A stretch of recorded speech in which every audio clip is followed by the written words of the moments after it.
Cette présentation est dédiée à l'aménagement de cuisine ouverte. C'est que vous allez pouvoir télécharger la présentation dans l'espace membre, dans la partie guide, mesures et dimensions à connaître. Et vous allez pouvoir télécharger un livret PDF de chaque étude de cas que vous avez vu dans la présentation, avec des vues en plan, en élévation et en 3D également dans l'espace membre. Allez, on va poursuivre maintenant. Dans cette vidéo, du coup, on va voir quelques règles permettant d'aménager une cuisine ouverte et une série d'exemples de plans et de projets. Sachez que pour tous les projets que vous allez voir dans cette présentation, vous pouvez en savoir plus dans l'espace membre où vous pouvez télécharger un livret PDF avec des vues en plan, élévation d'intérieur, vues en 3D, mais aussi références produits et matériaux utilisés pour les projets. Pour chaque étude de cas. Donc, qu'est-ce qui est important concrètement quand on va chercher à aménager une cuisine ouverte qui marche? Alors, on va d'abord relever le plan de la cuisine à aménager et on va se focaliser surtout sur les contraintes. On va définir les zones d'activité de la cuisine. Si vous demandez ce que c'est que les zones d'activité, ne vous inquiétez pas, on va voir cela un petit peu plus tard dans les détails. On va définir un triangle d'activité. On va s'assurer que celui-ci est le plus pratique possible. Dans certains cas, on va être limité évidemment selon le type de plan de cuisine. On va s'assurer qu'on a le recul suffisant, par exemple entre deux rangées de meubles, et on va quantifier les surfaces de plan de travail, placards de rangement. Alors, la méthode pour aménager une cuisine fonctionnelle, elle va se fixer sur donc l'espace à aménager, donc relever le plan. Vos habitudes, comment est-ce que vous utilisez votre cuisine et comment vous souhaitez qu'elle soit. Est-ce que vous voulez créer une séparation partielle ou est-ce que vous voulez la laisser entièrement ouverte? Et puis, bien sûr, les tendances et vos préférences personnelles pour ce qui est le choix de couleurs et de matériaux. Donc, c'est un équilibre à trouver entre ces trois aspects différents. Un aspect qui est plus technique quand on parle du plan, comment réconcilier toutes les contraintes, par exemple où se situe la porte de la cuisine, la fenêtre, où se trouve la gaine d'évacuation des eaux, et puis comment on va du coup adapter vos souhaits, vos habitudes et vos envies de déco par rapport à ces contraintes que vous avez. Alors, du coup, quand vous relevez votre plan de cuisine, vous allez vouloir vous assurer de marquer l'accès, la porte intérieure, l'ouverture, si c'est une cuisine ouverte notamment, et avoir avec des dimensions.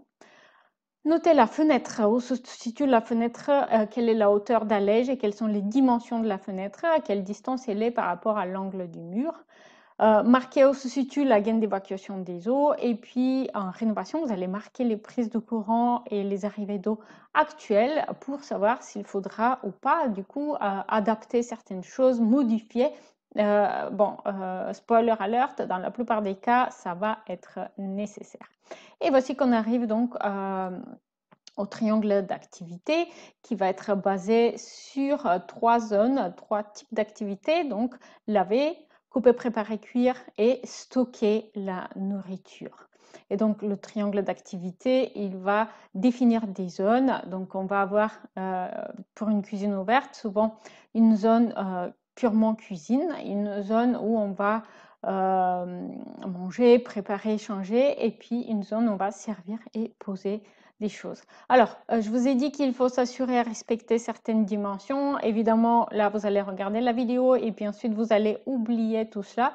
C'est pour ça que je vous ai dit, le PDF, il est téléchargeable dans l'espace membre de mon site web.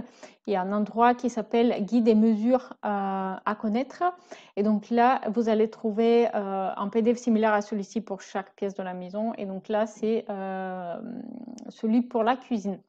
Mais assurez-vous d'avoir autour de 1 mètre, 1 mètre 20 idéalement entre deux plans de travail. Alors le minimum absolu c'est 90 cm si vous avez simplement des placards, mais assurez-vous d'avoir 1 mètre, 1 mètre 20, c'est beaucoup mieux, jusqu'à 1 mètre 40. Évidemment, s'il faut que la cuisine soit accessible pour une personne en fauteuil roulant, ben, il faudra en prévoir encore plus pour pouvoir avoir un cercle de retournement.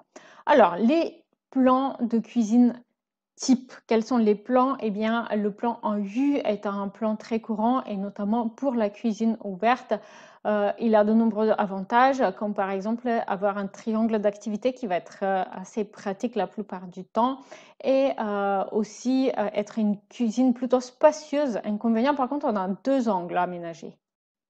Vous allez pouvoir trouver ces deux exemples de cuisine en U dans l'espace membre de mon site web, du coup avec nombreuses vues 3D, vues en plan, vues en élévation, mais aussi les références, produits, mobilier et revêtements pour chaque projet. Un autre plan de cuisine très commun, très souvent utilisé, c'est la cuisine avec un plan en L. Celle-ci également, elle est très pratique et s'adapte mieux aux espaces un petit peu plus modestes en matière de surface. On a un recul facile, donc on n'a pas associé de la distance entre plans de travail parallèles.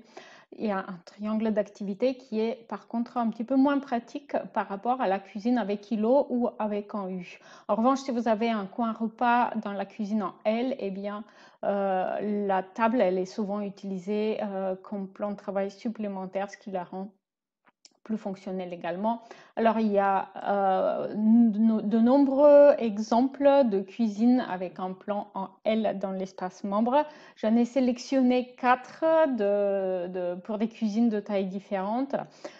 Ici pour cette image, donc pour tous ces exemples, vous allez pouvoir trouver des vues en plan, d'autres vues en 3D, une vidéo explicative pour chaque exemple et puis les références produits et revêtements pour chaque projet. Évidemment, très tendance, on a la cuisine avec îlot central qui est souvent choisi pour un espace convivial, plutôt de grande surface. Alors, dans ces plus, justement, il y a le côté tendance, design et convivial. Et dans les inconvénients, le fait qu'il nécessite quand même pas mal d'espace. Le coin repas, il peut être utilisé aussi, l'îlot, pardon, il peut être utilisé aussi comme coin repas ou comme simplement en bar dans la cuisine. On peut l'utiliser aussi pour un petit coin petit déjeuner ou faire même les devoirs. Donc ici, vous avez une série d'exemples. Donc vous voyez, il y a certains îlots qui ont aussi le piano de cuisson dessus, d'autres c'est simplement un plan de travail. Dans tous les cas, il y a de nombreux exemples de cuisine avec îlot dans l'espace membre. Une nouvelle fois, avec références produits et matériaux et avec un PDF à télécharger pour chaque projet. Dans tous les cas, la cuisine avec îlot, c'est dans nombreux cas ce que vous souhaitez et c'est relativement adapté pour les pièces de vie ouvertes sur le salon. Le plan de cuisine en I, donc c'est une solution qui s'adapte aux petits espaces. Souvent, face à cette cuisine en I, on va avoir la salle à manger qu'on va utiliser parfois même comme un petit espace îlot. C'est un espace convivial. En revanche, il faut être vigilant à s'assurer qu'on va avoir suffisamment de rangement. Alors là, il y a aussi toute une série d'exemples de cuisine en I avec îlot ou sans îlot. Donc, du coup, vous retrouvez une nouvelle fois cet exemple de cuisine avec îlot. Mais on a aussi d'autres exemples de cuisine droite. Du coup, même ici, une très petite kitchenette pour un studio avec le coin repas qui se situe en face. Donc, solution conviviale pour une petite cuisine souvent utilisée pour les plus petits espaces. Alors, pour les îlots, ils peuvent être grands, comme l'exemple par exemple de cet îlot bleu, mais ils peuvent aussi être plus modestes. Et donc, vous allez voir ici quelques exemples d'îlots qui peuvent être en longueur, qui peuvent être plutôt sous forme de cubes et qui peuvent être du coup de dimensions différentes, proposer des rangements ou des étagères pour créer un petit coin sympa et convivial dans la cuisine. Ici, vous avez encore quelques exemples de cuisine et concrètement, en fait, je vais reprendre quelques exemples de plans de cuisine et comment j'ai mis en pratique le triangle d'activité et d'autres petites règles de conception d'aménagement qu'on a pu énumérer dans cette présentation. Donc, cette cuisine est une cuisine avec un plan en L. assez compact puisque c'est la cuisine d'un petit appartement avec une chambre. C'est un pied-à-terre au bord de la mer pour une cliente pour qui j'ai travaillé récemment. Et donc voici comment dans ce projet-là, concrètement, le triangle d'activité s'organise. On a donc cette cuisine en L et ici c'est un meuble bas qui vient se retourner pour faire une séparation visuelle, notamment avec l'entrée. On a ici le frigo, donc stocker les aliments. Ici, dans cette partie-là, on a le piano de cuisson et un morceau de plan de travail. Donc, c'est là qu'on va découper, préparer, cuire. Et ici, sur la droite, on a le lave-vaisselle et l'évier. Donc, c'est là qu'on va du coup laver les fruits, légumes, etc. Et puis laver la vaisselle également. Et donc le triangle d'activité, il se crée comme ceci. Alors une fois de plus, comme on l'avait vu précédemment, la cuisine en L, elle se prête un peu moins bien à avoir un triangle bien défini pour les activités de la cuisine. Donc ici, on a un autre exemple, c'est une pièce de vie ouverte, donc avec une cuisine, un espace salle à manger qui est un petit peu aménagé sous forme d'îlot, un canapé en L et un espace télétravail.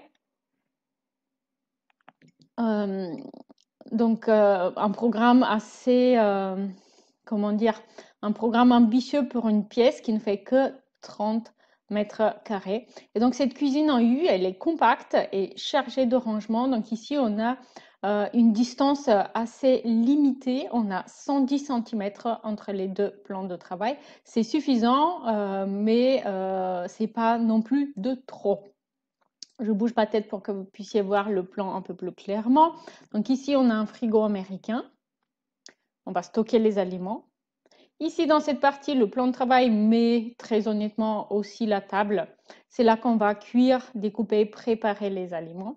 Et ici, on a l'évier et donc c'est là qu'on va laver. Et le triangle d'activité, il est ici assez clairement défini. Donc c'est une cuisine assez fonctionnelle, une pièce de vie très compacte, pas très spacieuse, mais où je trouve l'aménagement, il est finalement assez efficace avec cette table qui devient l'élément central de son aménagement. Si vous avez aimé cette vidéo, n'hésitez pas aussi à voir celle-ci, 25 erreurs apprises sur l'aménagement de cuisine ouverte.